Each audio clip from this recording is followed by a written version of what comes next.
六弟，你怎么了？脸色不太好。没事，我没有权利，我只是一个被苏家看不起的六皇子。那个将军让他跪，他就得跪；让他倒酒，他就得倒。而我，连替他说一句话的资格都没有。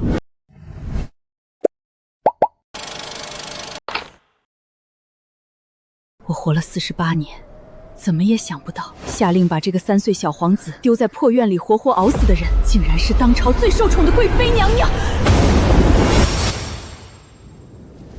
我叫张贵芬，48岁，昨天还在给搬砖的儿子做饭，今天就穿成了这吃人后宫里最低等的奶娘。开局就被派去伺候一个被下令等死的废皇子，这哪是当奶娘，这分明是让我陪葬的死局。张奶娘，贵妃娘娘说了，六皇子八字弱，冲撞了锐气。今晚这偏殿，断炭火，断太医，能不能熬过去，看天意。这大雪天封门断火，跟要他命有什么区别？你若敢私自进去，同罪。我们走。这废皇子要是今晚冻死了，我这个奶娘明天一早绝对得陪葬，横竖都是死。老娘死过一回的人，还怕你们这帮没根的太监？只要把这孩子从鬼门关拉回来，他就是我在这皇宫里的保命符。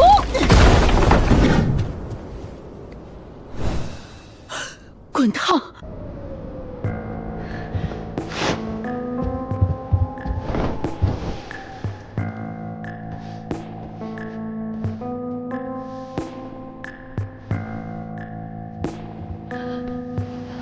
没事了，奶奶在呢，别怕。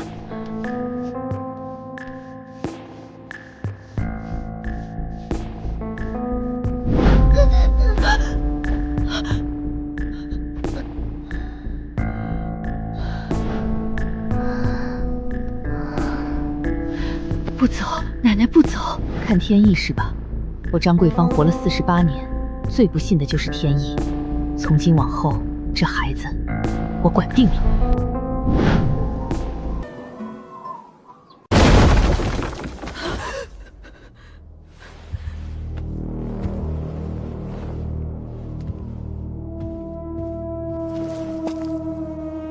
那个奶娘呢？让她下来。奴婢张贵芬，参见贵妃娘娘。本宫让你好生照看，你倒真有本事，把人给救活了。回娘娘，六皇子命不该绝。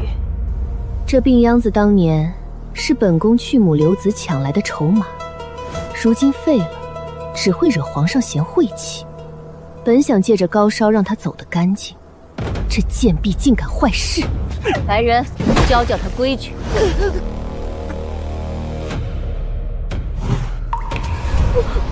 不要打奶娘！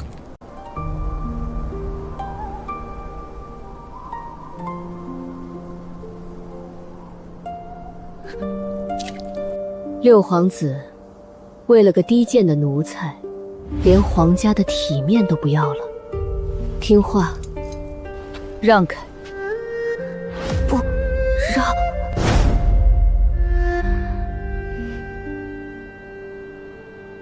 皇上口谕，贵妃娘娘，皇上听闻六皇子昨夜高烧，特命老奴来看看。哟，娘娘这是在动家法呢？有劳陈公公，这奶娘伺候不周，本宫正小惩大戒。既然皇上挂念，今日便罢了。算你走运，我们走。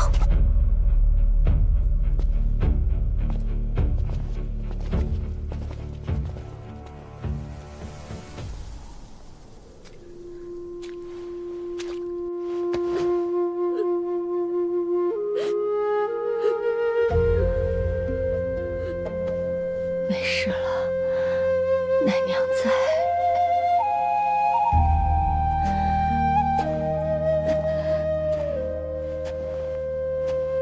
走，奶娘带你找口热乎的。那个女人的眼睛里全是恨，肯定不会就这么算了。先把日子稳当，风浪还大着呢。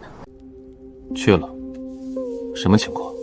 回陛下，老奴去西偏殿看过了，六皇子昨夜高烧，无人问津，是个新去的奶娘用土法子帮皇子退的烧。今早苏贵妃带人上门动了廷章，六皇子冲出来挡在那奶娘前面，说了句不要打奶娘。你说什么？六皇子冲出来挡住奶娘，不让贵妃的人打她。一个3岁的孩子发着高烧，还要冲出来保护别人，这说明他身边除了那个奶娘，就没人要了，连朕这个父皇也不在其中。传朕的旨意：第一，六皇子全部用度，按皇子标准足额发放，任何人不得克扣。第二，新来的奶娘张贵芬，专职照顾六皇子，任何人不得干涉刁难。第三，苏贵妃言行失当，禁足1个月，闭门思过。动刑的宫女罚去浣衣局，永不回内廷。钦此。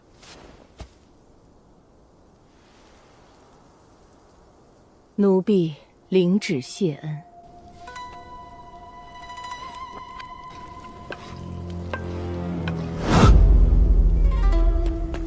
张奶娘，这是御膳房特意准备的鸡汤、白面、馒头、小菜，您看合不合胃口？缺什么您随时言语。昨儿连馊饭都不给，今儿却把脸贴上来。这帮人冲的不是我，是皇上那道旨意。多谢。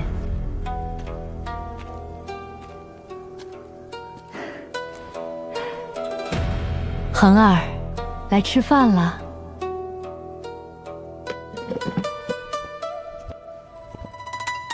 禁足1个月，闭门思过。一个最低等的奶娘，日子还长着，本宫倒要看看你能得意到几时。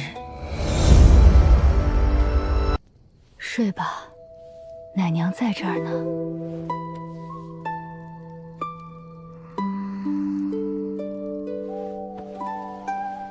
皇上的旨意能护一时，护不了一世。苏贵妃那个女人解禁后必定反扑，我一个无权无势的奶娘，拿什么跟她斗？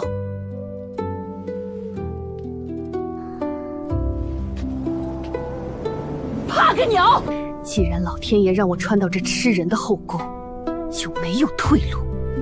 我张贵芬活了48年，什么阵仗没见过？这孩子，我管到底！谁敢动他，老娘就跟谁拼命！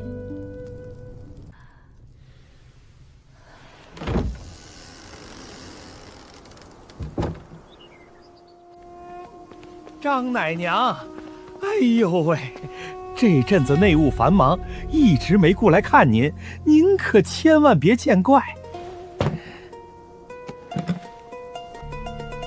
有劳刘管事了。应该的，应该的。那奴才就不打扰您和六皇子用膳了。张奶娘，我来看看您这儿缺什么不？不缺。皇上的旨意下来之后，什么都有了。那是，奴婢告退。没有无缘无故的好意，以前连口热汤都不给，现在这帮人天天来晃悠。风向一旦变了，他们翻脸绝对比翻书还快。恒儿，来吃饭了。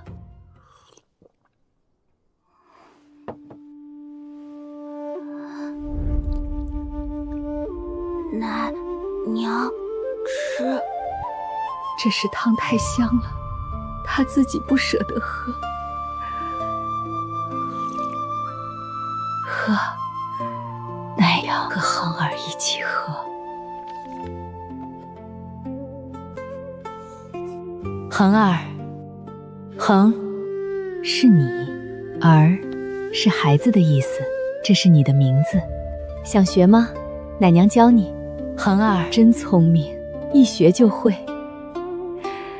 他在笑，这孩子不是不会笑，是以前从来没有人让他笑过。张奶娘，贵妃的禁足期没多久就结了。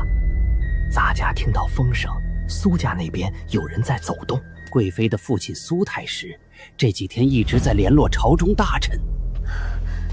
多谢陈公公提点。咱家也是看六皇子可怜，这孩子好不容易有了个人照顾，要是再出什么事，咱家心里也过不去。那些突然冒出来的笑脸，冲的都是皇上的偏袒。苏贵妃一旦出来，苏太师一发力，这偏殿立刻就会变成吃人的狼窝。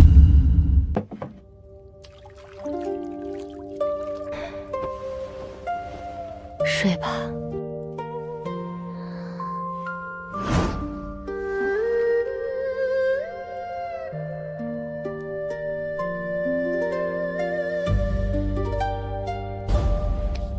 不管外头风怎么吹，不管他苏贵妃有多大的权势，这孩子，我张贵凤护定了。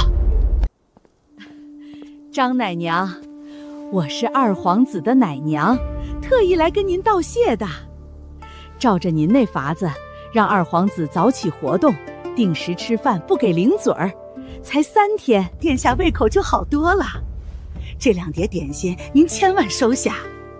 不是什么秘诀，身子动开了，胃口自然好。嬷嬷客气了。这奶娘还真有两下子。名声传出去了是好事，但贵妃解禁在即，这破院子护不住的，得让这孩子走出去，让宫里那些长了势利眼的人看看，他活得好好的。走，恒儿，奶娘带你去御花园转转。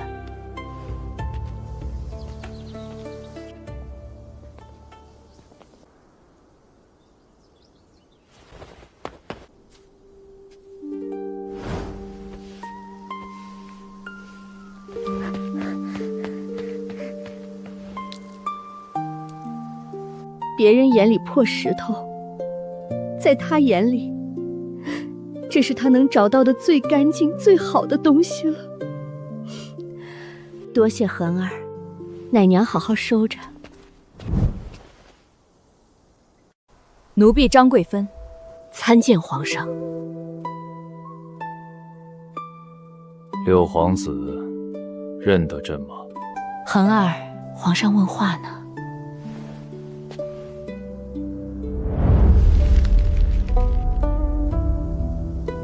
是父皇。你教的不错。奴婢不敢居功，是六皇子天生聪慧。退下吧。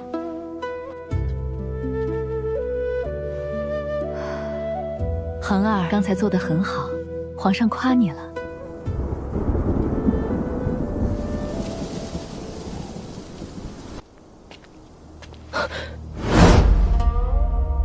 院子里没人，但有人来了，是下马威。张奶娘，太师府那边来人了，贵妃娘娘3天后解禁，上面让您好自为之。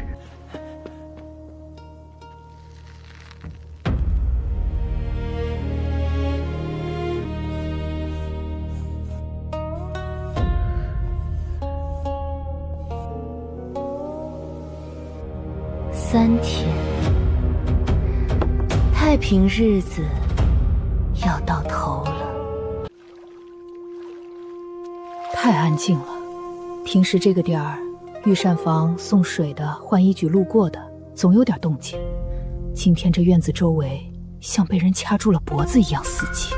张奶娘，贵妃娘娘解禁，在储秀宫召集各院管事的说话，娘娘指了名，让你也去。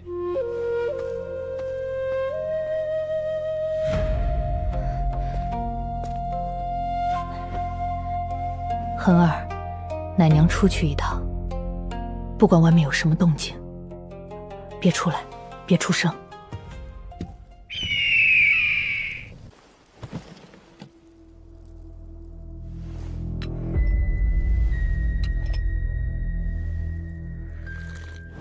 本宫不在的这1个月，辛苦各位了。不敢，娘娘言重了。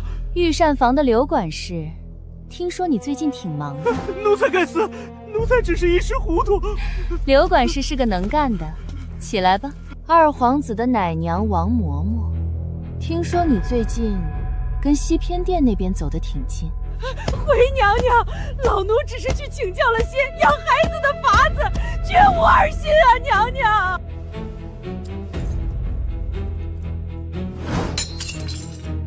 赏你了，往后好好伺候二皇子，别到处乱跑。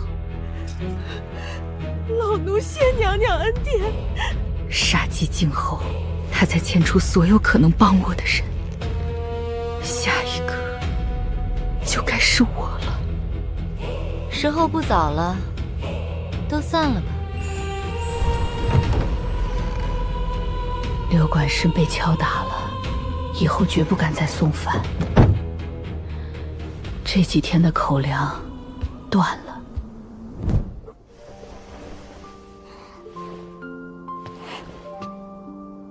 恒儿，你这是做什么？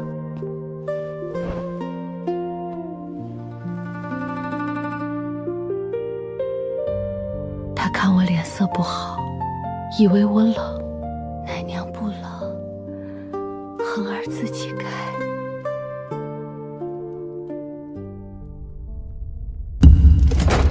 赵公公，你这是干什么？贵妃娘娘说了，六皇子身子弱，需要静养，闲杂人等不得打扰。这院子先锁上。还有，娘娘心疼皇子，说皇子肠胃娇气，吃不了太好的东西，以后饮食专门配给，清淡为主。什么静养？这就是软禁，2个人1天1碗米汤，这是要我们活活饿死在这破院子里。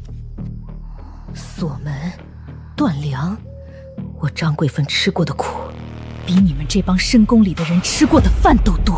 总不能让一个3岁的孩子跟着我饿死。明天天一大亮，哪怕把这门砸烂，我也得趟出一条活路来。砸不开，外头用的是死铁链，说好的稀粥也没送来。他们是铁了心要在这院子里把我们熬死。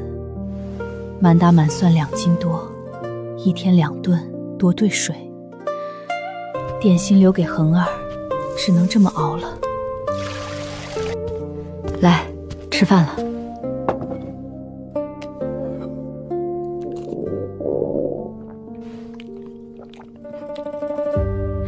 奶娘吃饱了，你多吃点儿。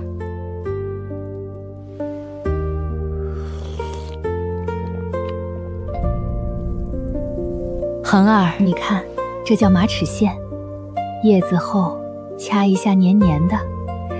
以后要是奶娘没空做饭，你自己认的这些就饿不着了。恒儿真能干。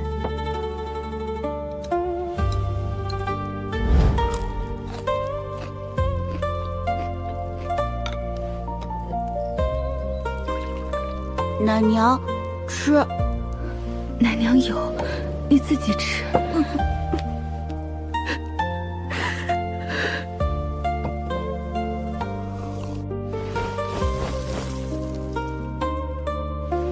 奶娘，吃。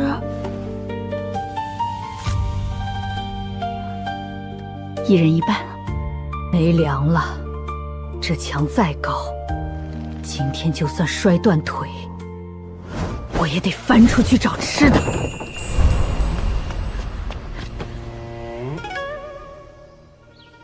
这么严密的封锁，这深宫里头到底是谁冒着掉脑袋的风险给我们送这救命的碗口粮？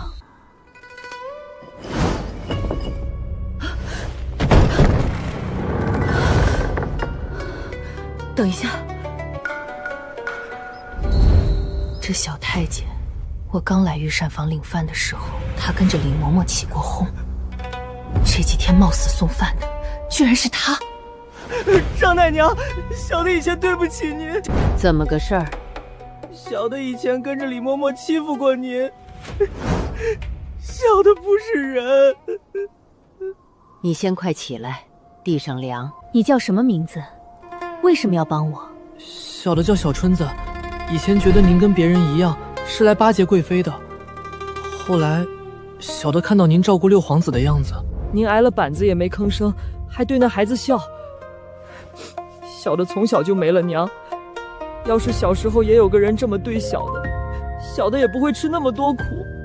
拿着，你送了好几天的吃的，我不能让你白跑。以前的事儿过去了，你以后好好的就行。小的以后天天给您送吃的。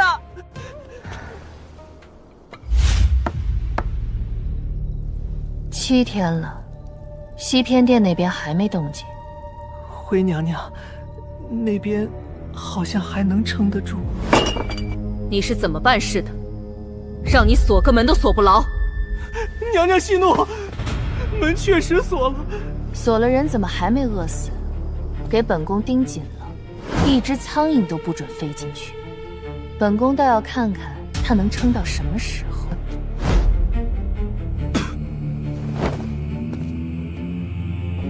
皇上，天不早了，该歇了。户部喊穷，工部推诿，地方官装死，朕养了一群什么人？下去吧。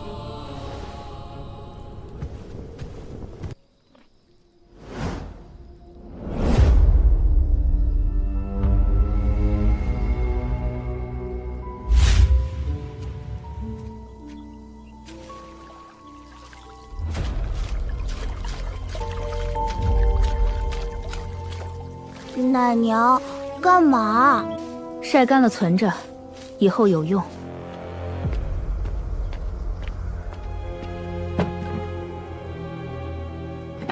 张奶娘，您弄这么多野草干什么？院子里虫子多，晒干了夜里熏屋子。外头出什么事儿了？我看你脸色不好。黄河发大水了，淹了好几个县，皇上愁得好几天没合眼。昨天在御书房发了好大的火。户部尚书今天在朝上说，这是黄河水神发怒，得用童男童女祭河才能平息。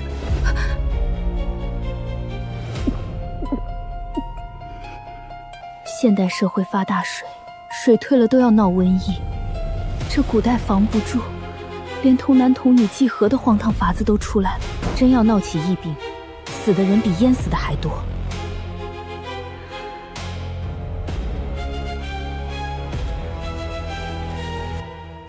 知道了，多谢。恒儿，奶娘跟你说个事，你死死记住。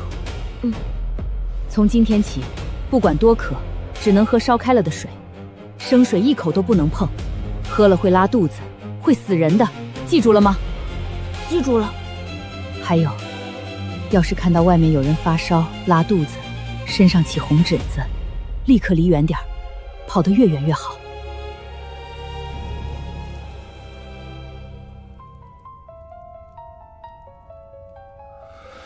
皇上，您好歹歇一歇。皇上，老奴有句话不知当讲不当讲。老奴听说六皇子身边那个奶娘懂些民间偏门，前些日子他不用太医的药，就把六皇子从鬼门关拉了回来。二皇子用了他的法子，身子也大好了。满朝文武，除了哭穷就是想这些荒唐法子。现在，居然要朕去问一个最低等的奶娘。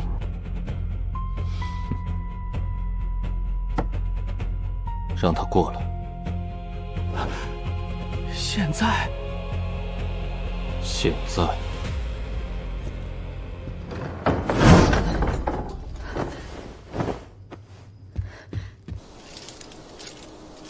张奶娘，皇上召见，即刻。恒儿，乖，奶娘出去一趟，马上回来。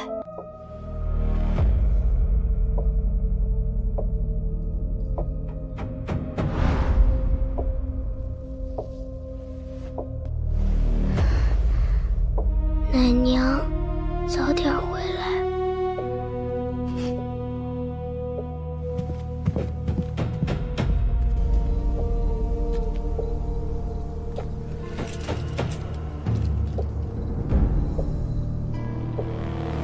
跟我走。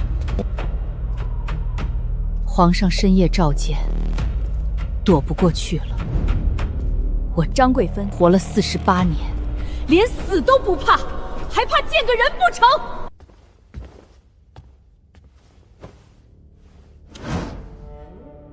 奴婢张贵芬参见皇上。起来吧。陈公公说，你懂些杂学。黄河水患，你有什么看法？来了，这是要命的考题，答错了，明年的今天就是我的忌日。答对了，我和韩儿才能在这后宫彻底站稳脚跟。回皇上，奴婢不敢说懂。黄河水患，当下水淹不是最凶险的。世人怕洪水滔天，水还没退，你倒担心起之后的问题。最可怕的是水退之后。回皇上，大水冲垮堤坝，用土石是挡不住的，得用柴草泥土捆牢。但下游泥沙大，把河床抬高了，光堵不行，得让路，把水引开。但奴婢说水退之后最凶险，是因为大灾之后必有大疫。水退之后，淹死的人数泡在水里发臭，人喝了不干净的水就会染上疫病，一传十，十传百，到时候死的人比淹死的还多。必须把灾民分开安置，不能挤在一处。死了的牲口挖深坑撒石灰掩埋，所有人必须喝煮沸的水。你怎么知道这些的？绝不能露馅。回皇上，奴婢老家以前闹过水灾，水退了之后闹瘟疫，小半个村子的人都死了。奴婢的爹娘就是那时候没的。交工部，分洪导流，疏水攻沙，这3条善后防疫之策，抄送各地方州县，即刻执行。老奴遵旨。张贵芬，你照顾6皇子有功，从今天起，按1等嬷嬷的规格发放。西偏殿的封锁撤了，朕让人给你们换个住处。以后谁再敢为难你，直接找陈公公。奴婢谢皇上恩典。张奶娘，恭喜了，凭几句话就成了1等嬷嬷，这后宫里您是头一妃。多谢公公提点。不过咱家得提醒一句，苏太师在朝堂上主张祭祀河神，皇上没听，反倒听了你一个奶娘的。你这一回算是把苏家得罪死了。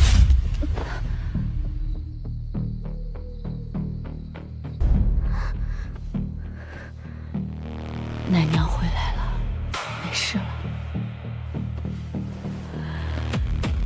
以后都没事了。那个奶娘不能留了，她今天一席话，让满朝文武都在看老夫的笑话。这种人留着是个祸害。父亲放心，女儿已经有办法了，本宫会让她永远闭上嘴。赵公公，你连夜出宫一趟，去找天机教的清风道长。娘娘想让道长做什么？也没什么，就是让他过几天进宫一趟，在皇上面前说几句话。天机教的方式最擅长胡说八道，要是清风道长在皇上面前说一句宫里有妖孽，这招借刀杀人，连骨头渣子都不会剩下。奴才明白。去吧，此事不可让任何人知道，要是走漏了风声，你知道后果。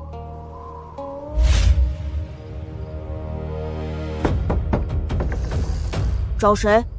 咱家是宫里来的，奉贵妃娘娘之命，找清风道长有要事相商。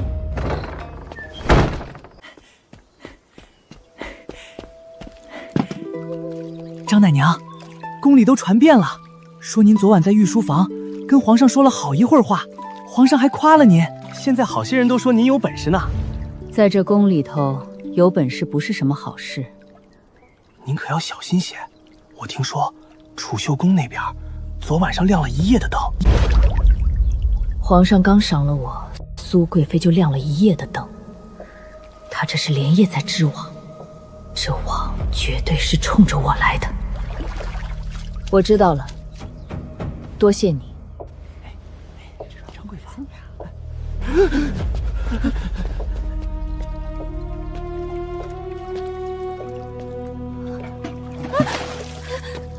昨天还在上赶着巴结，今天就像躲瘟神，这绝不是普通的刁难，这是有人放出了要命的风声，让整个后宫都跟我划清界限。启禀皇上，臣连续3夜观天象，发现紫微星暗淡，有妖气冲入后宫。紫微星暗淡意味着皇室气运受损，妖气冲入后宫，说明宫中藏有妖孽之人，附身在宫人身上祸乱皇室，若不及早清除，恐有大祸。查，微臣听闻天机教最善抓妖法事，不妨一试。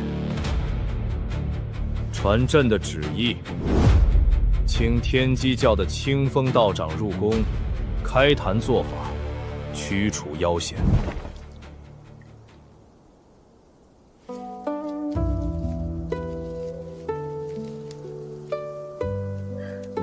恒儿，你编什么呢？给奶娘装东西。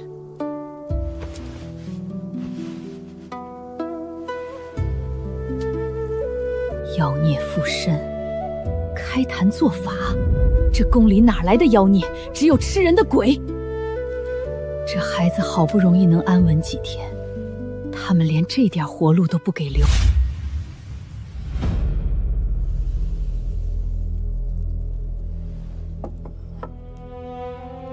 那个奶娘，这一次必须死。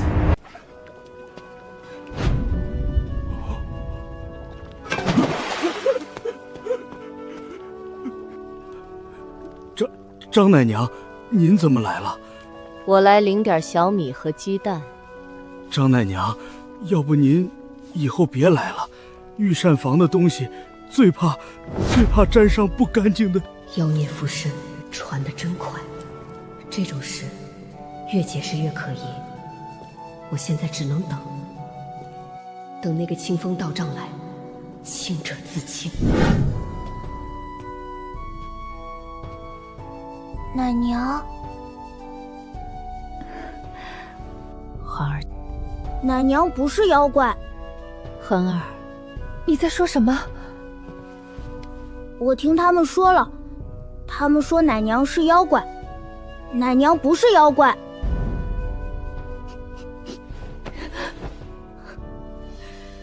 只要这孩子信我，外面的人就算把天说破了，我也不怕。那个奶娘来路不正，六皇子一天到晚跟着她，也不知道这个老妖婆下了什么蛊。不准说我奶娘！殿下，听闻那个奶娘就是个妖孽，您别再跟着她了。外头都传遍了，张奶娘来历不明，真说不好是什么妖怪变的。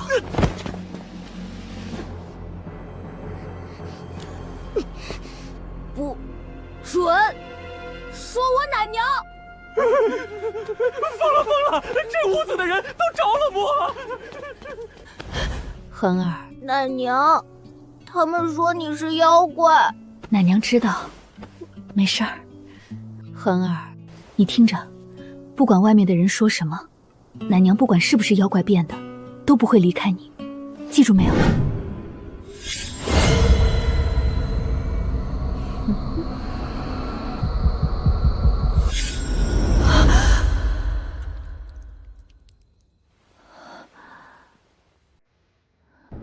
天机教清风道长奉旨入宫。该来的还是来了。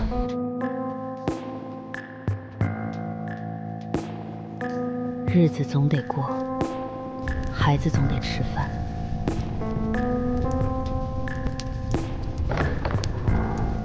张奶娘，前面做法事，请您过去一趟。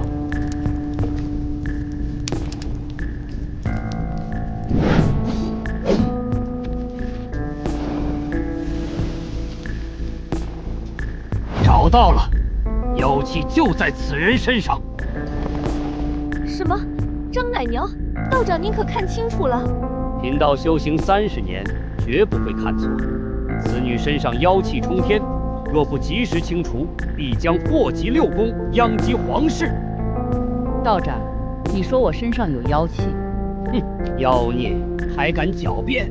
我不是狡辩，我就是想问道长2个问题。问完了，你要杀要剐，我认。你问。第1个问题，道长，你说你修炼了30年，能通鬼神。那前些日子黄河发大水之前，你怎么没算到？你要是提前算到了，跟皇上说一声，乍有几个县的百姓是不是就不用遭殃了？天机不可泄露。第2个问题，道长，你手里那碗符水，你说能驱邪，那我问你，你敢不敢把这碗符水泼在我脸上？要是泼了我没事，你是不是就是在说谎？我没狡辩，我在问你问题，你倒是回答我啊！来人，把这个妖言惑众的道士给朕拿下！皇上饶命！不是贫道自己要来的，是有人让贫道这么说的。谁？大胆妖道，竟敢在本宫面前妖言惑众！来人，还不快把他拖下去！是赵公公，是贵妃娘娘身边的赵公公来找贫道的。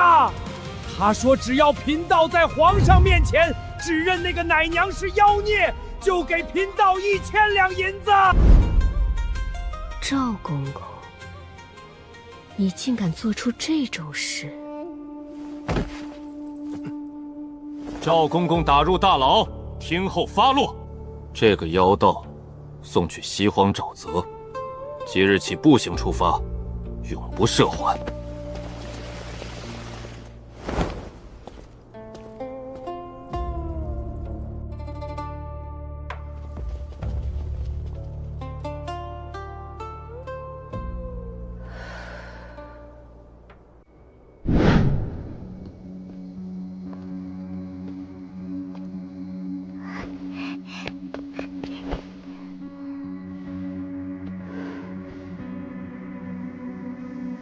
奶娘回来了。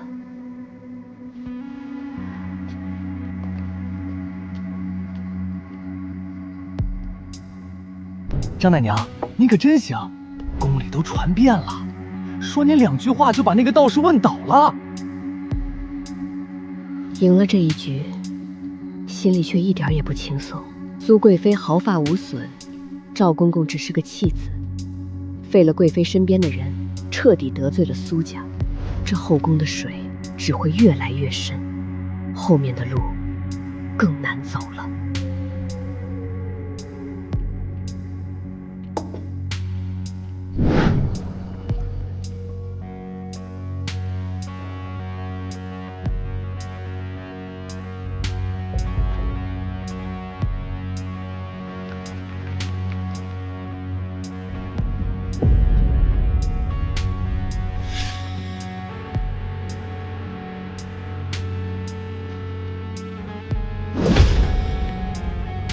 赵公公没等用刑就全招了，一个人扛下了陷害我的罪名，把苏贵妃摘得干干净净。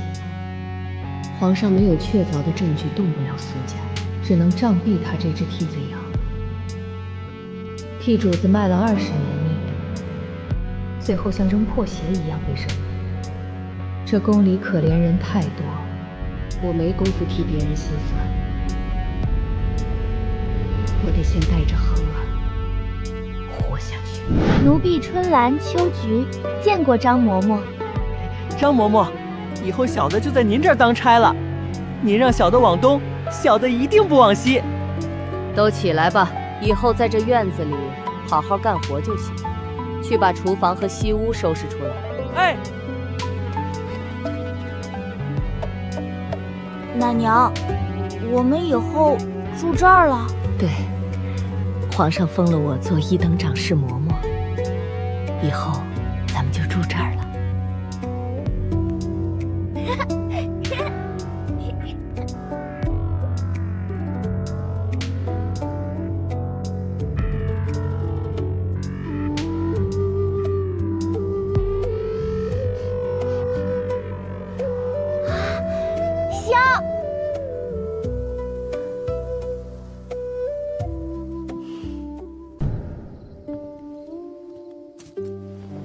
睡吧，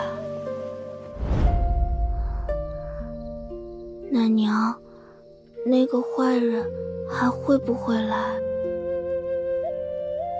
奶娘在呢，谁也欺负不了你。等我长大了，我保护奶娘。好，奶娘等着你。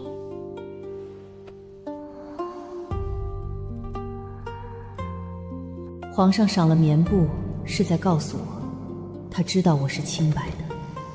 可这有什么用？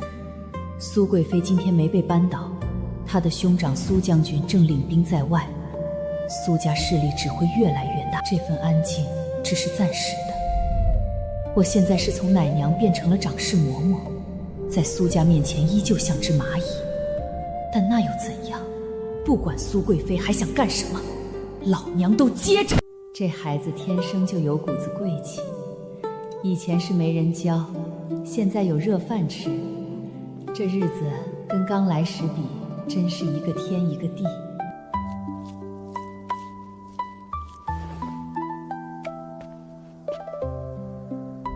奶娘，给你。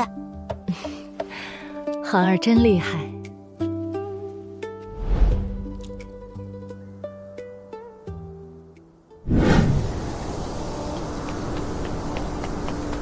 张嬷嬷，出事了！什么事？边关来的800里加急，北境蛮族犯边，连破2城。皇上定了，让苏将军领兵出征。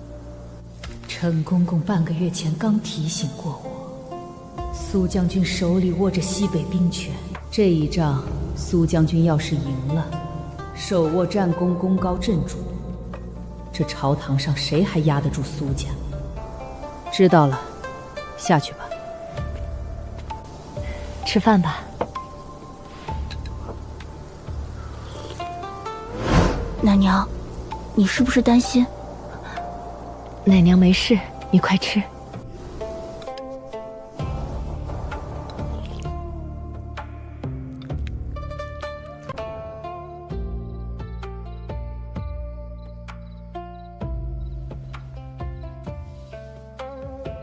几百里外，战报正在往京城赶，苏家的刀已经悬在脖子上了。这平静的日子，终究是到头了。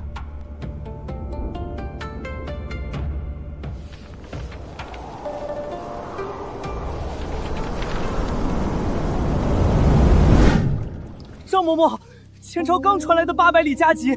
苏将军在北境大败蛮族，斩敌3000，皇上大喜，当朝加封苏将军为镇北大将军，赏黄金1000两。现在储秀宫那边门槛都被道贺的人踩破了。人家打了胜仗是好事，苏将军封了大将军，苏家这回是彻底权倾朝野了。苏贵妃有了这么硬的靠山，定不会放过。张嬷嬷，贵妃娘娘在储秀宫设宴，点名请您过去伺候。嬷嬷，贵妃肯定没安好心，能推了吗？推得了今天，推不了明天，不去就是抗旨。别怕，奶娘去就回。哟，张嬷嬷来了，来人，给张嬷嬷看座。哦，不对，今儿个本宫这儿热闹，席上坐的都是尊贵的主子，哪有张嬷嬷的位置？只好委屈张嬷嬷在一旁伺候了。是，奴婢理应伺候。酒凉了，换。太烈，换淡的。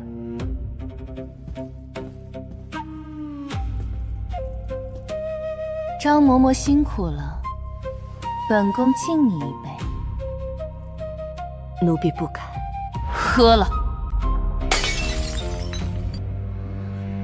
哎呀，本宫手滑了。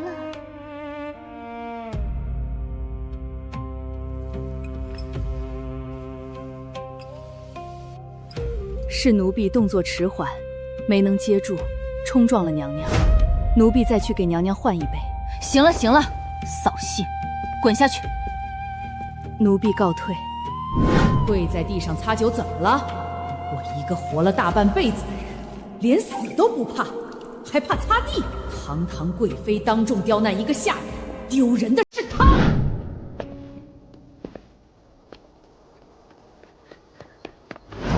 奶娘，她欺负你了。奶娘没事，不小心洒了点酒，洗洗就干净了。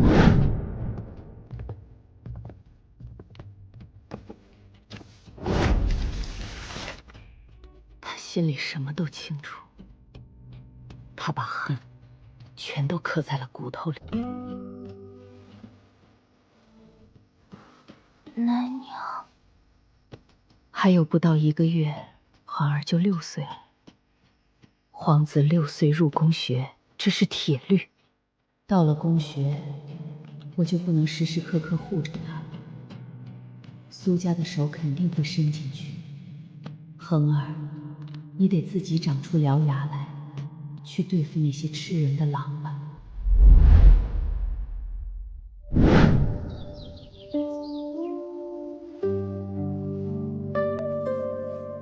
奶娘，我要是答不上来怎么办？答不上来就答不上来，有什么大不了的？你就当平时在家里认字一样。可万一太傅问的问题我不会呢？那你就像这样，你就说，太傅，这个问题容学生想一想，千万别瞎蒙，不会就是不会，但要想一想再说，显得你认真。去吧，奶娘相信你。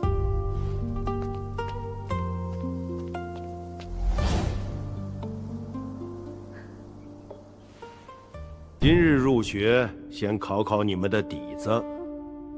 二皇子，子曰：“学而时习之，不亦说乎？”三皇子，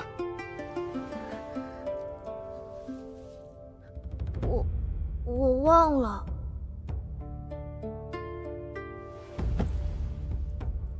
六皇子，人之初，性本善，性相近，习相远。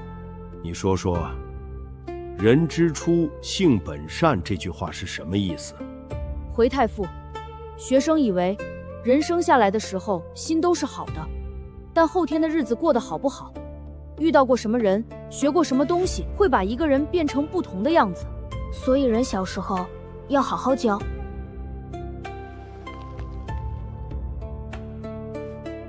这是谁教你的？是学生的奶娘教的。奶娘说，人就像一棵小树苗，种在好土里，浇上水，晒到太阳，就能长直了；种在烂泥里，没人管，就会长歪了。奶娘教的，一个低贱的奶娘能教出什么好东西？我奶娘教我的东西，比有些人他娘教的多得多。好了，都坐下。能把一个被遗弃的皇子教出这份通透与气度，这个素未谋面的奶娘究竟是个什么样的人物？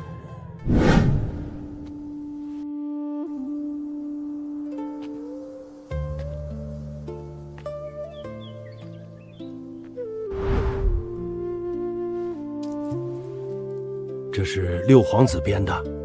是，孩子自己学着编的，编得不好，让太傅见笑了。张嬷嬷，你一个奶娘，怎么会教孩子那些明理做人的话？回太傅，奴婢没什么高深的学问，就是把自己知道的老理儿教给他。奴婢跟恒儿说，学问这个东西不会不丢人，不学才丢人。张嬷嬷，六皇子是个好苗子，你教得好。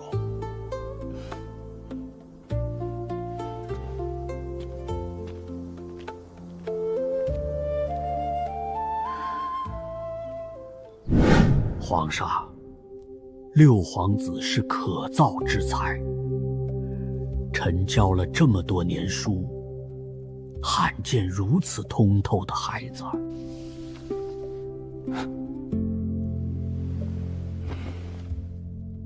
朕知道了。娘娘，陈太傅在皇上面前夸六皇子是可造之才，还说他通透。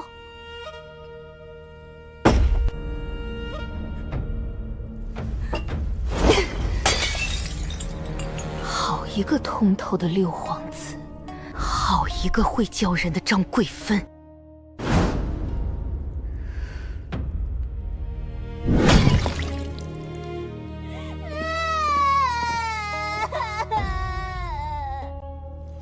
你们这群废物，平日里不多陪着殿下温习，连几句书都背不顺畅，害得殿下受人耻笑。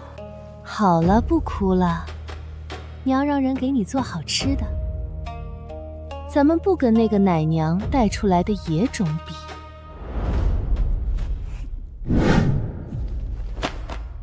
看什么破书？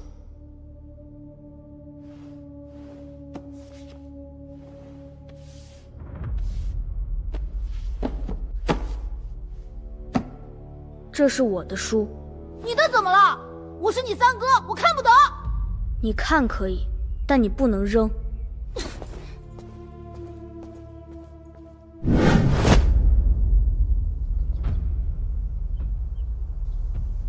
你刚才课上回答太傅的问题，是不是故意的？你就是在显摆。三哥，你要是想学，我可以教你，但你要是想找茬，我没空陪你玩。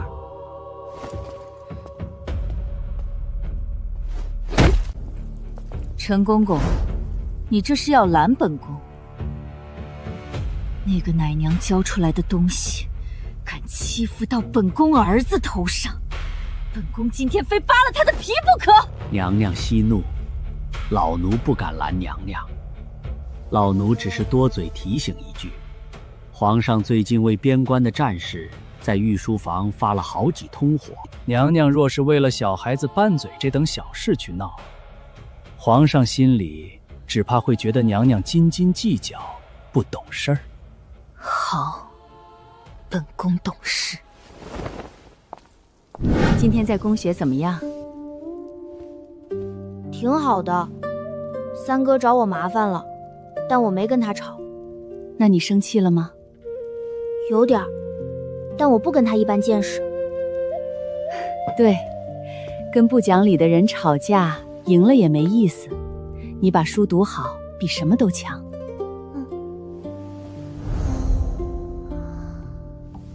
孩子大了，风雨也大了。今天萧玉找麻烦，明天苏贵妃就会来算账。面对这种吃人的豺狼，光是不争还不够，还得有不怕的底气。这一年，这孩子功课学得最快。二皇子问他，他不厌其烦；五皇子握不住笔，他顺手扶正；三皇子找茬，他总能4两拨千斤，明理通透，心性端正。老夫教了一辈子书，这样的苗子罕见。六皇子，你可愿意做老夫的正式学生？学生愿意，学生拜见老师。今日仓促，你拜师之礼日后补上便是。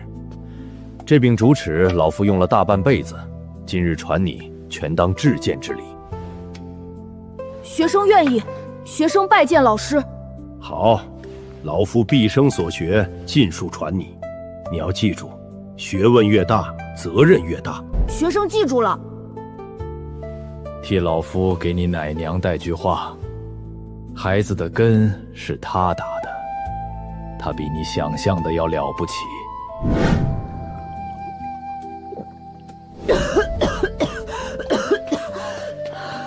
奶娘，你慢点儿。奶娘高兴，这酒呛得痛快。张嬷嬷，你没去看，可热闹了！苏将军骑着大白马，队伍排了好几条街。皇上封了苏将军做护国公，还许了3代袭爵。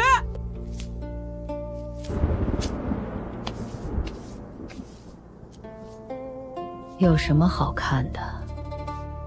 又不是没见过打仗回来的。封镇北大将军，现在又封护国公，3代袭爵，苏家的权势已经到了顶峰，这势头太猛了。苏贵妃在后宫，只怕要一手遮天了。奶娘，你今天不太高兴？胡说什么？来，给奶娘说说今天学了什么。今日教了《吕氏春秋》的古训：权则必缺，急则必反，盈则必亏。仔细说说。意思是说，完美的东西肯定有缺陷，权力到了顶点就会走反方向。奶娘，你不用担心苏家，我长大了，我会保护奶娘的。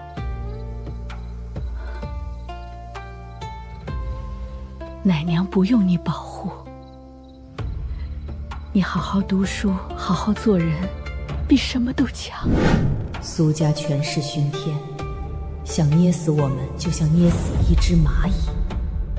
兵来将挡，水来土掩。我张贵芬活了大半辈子，还没怕过谁。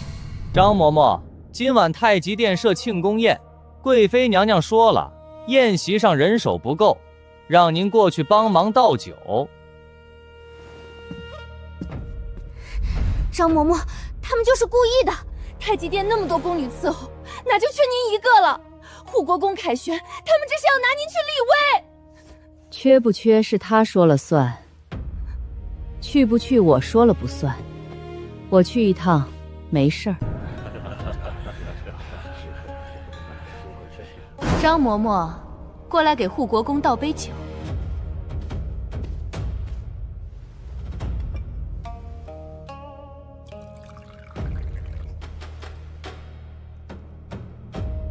哼，你就是那个奶娘。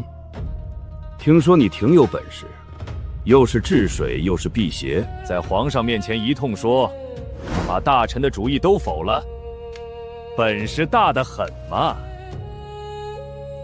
奴婢是。倒酒，再倒。他们在等我发作，等我露出一丁点不痛快，好名正言顺地捏死我。我偏不如他们的意。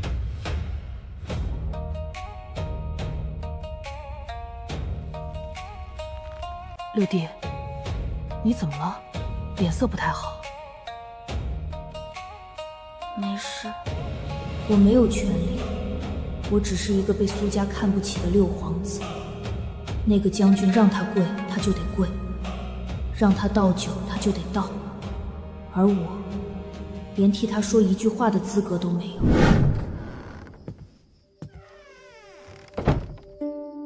恒儿，怎么还没睡？奶娘，我今天在宴席上都看到了，看到那个将军欺负你，看到贵妃故意使唤你，但我什么都做不了。恒儿，你是不是觉得心里憋屈？嗯。那你告诉奶娘，你想怎么做？我要掌权。奶娘不拦你，但你要想清楚，那条路不好走，搞不好连命都没了。哪怕一辈子都得不到你想要的，也不怕。不怕，我不怕等。好，那奶娘就陪你走。六皇子四书五经之外，为何主动要求学兵法与史书？学生想多知道一些东西。这孩子的心思远比旁人深重，念头生了根就拔不掉了。他需要时间长大，但苏家绝对不会等。如今苏家竟手握重权，刀子随时会落下来。但我万万没想到，那把刀会劈向一个我根本没防备的地方。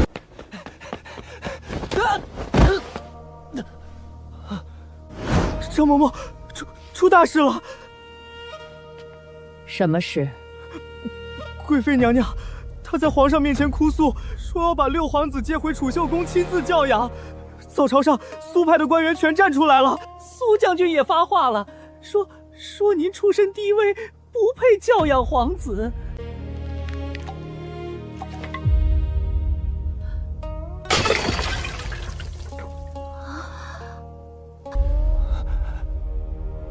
张嬷嬷。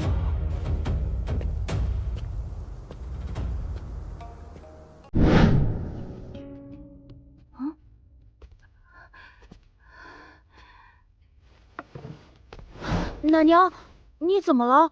你的手好凉。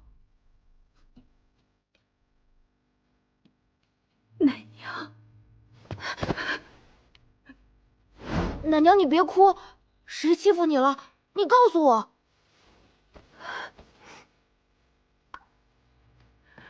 环儿，苏贵妃的人在皇上面前说，让你搬回储秀宫，让她亲自教养你。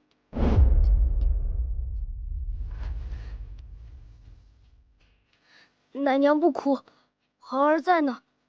父皇怎么说？皇上还没定。奶娘别怕，不管谁来接我，我都不走，我哪儿都不去。白天去储秀宫读书，晚上回桂花院，这算什么折中？让一个7岁的孩子白天一个人待在那个吃人的狼窝里，他怎么可能放心？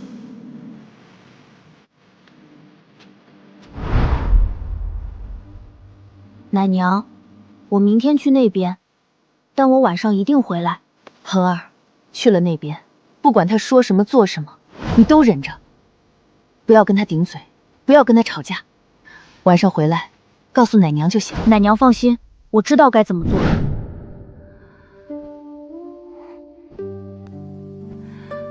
恒儿，奶娘，我就在这儿睡。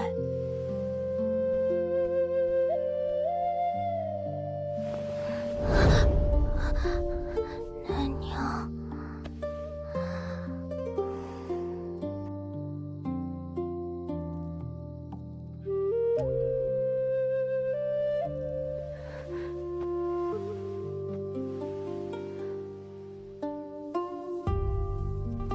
恒儿，奶娘不会让你一个人的。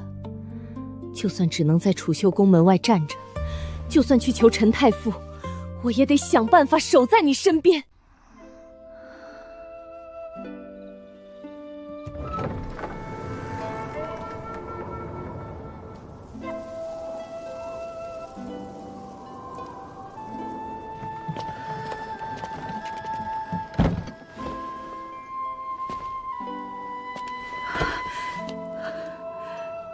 太傅，奴婢求你一件事。你说。请太傅在皇上面前提一句，六皇子已经7岁了，是个有主意的孩子了。这样的大事，是不是该问孩子自己的意思？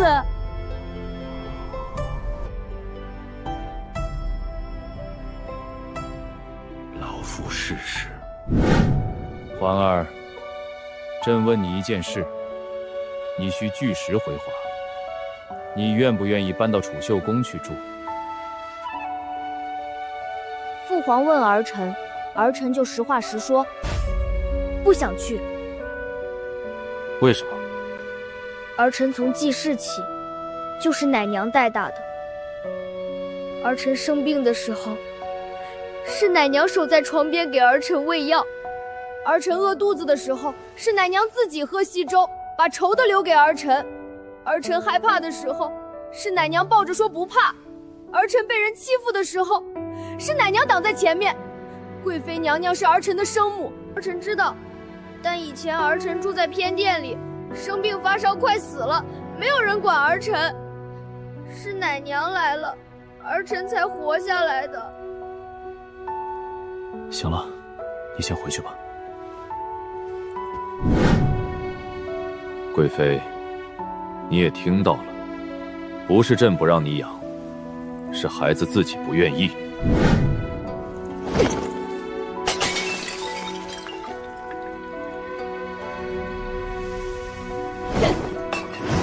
那个野种当着皇上的面说不想来我这儿，他说我从来没管过他，我苏家的脸都让他丢尽了。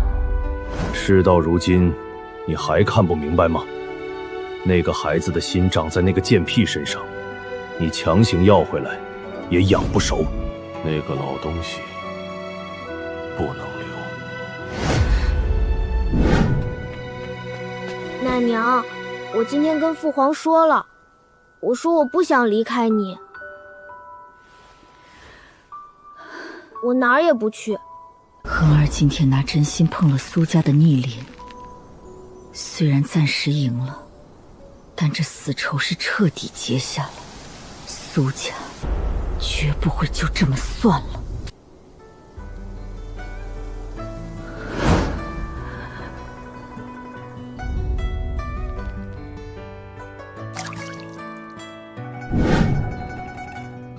六皇子的功课，如今学到什么地步了？回皇上，六皇子天资聪颖，且心性坚韧，这些是六皇子近期的文章。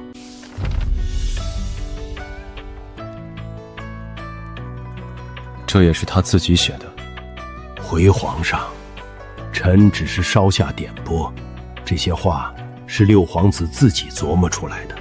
朕当了这么多年皇帝，对这个儿子竟然陌生到这般地步。那个太医口中难成大器的病秧子，什么时候长成这样了？传他过来，朕亲自考考。怎么理解仁？怎么看待孝？回父皇，仁者爱人，但不可逾善；孝者尊亲，但当明辨是非。苏家如今树大根深，苏贵妃跋扈，三皇子被养得骄纵不堪，这孩子没有母族倚仗，全凭一个奶娘拉扯大，就像一张白纸，骨子里有韧劲儿，是个绝佳的制衡筹码。陈太傅说，这些大部分是你那个奶娘教的。回父皇，奶娘教了儿臣认字和做人的道理，学问上的事是陈太傅教的。下去吧，往后你的功课，朕会时常过问。儿臣告退。你父皇夸你了是好事，但不能骄傲。恒儿明白。恒儿，皇上开始看重你，苏家的眼睛就会死死盯住你。从今天起，奶娘教你点别的。第一，怎么看人，跟人说话，看他的眼睛。眼睛会躲的人，心里有事。要是他不但躲，还出汗，那就有大事。第二，怎么断事？遇到事儿别急，先想想这件事谁最受益，谁最受损。想明白了这2点，你就能看清一半。第三，怎么育人？对下人不要太苛刻，但也不能太好。太苛刻了，人心会散；太好了，人心会野。不远不近，刚刚好。奶娘，你为什么教我这些？因为你要走的路跟别人不一样，别人可以慢慢来，你不行，你没有慢的命。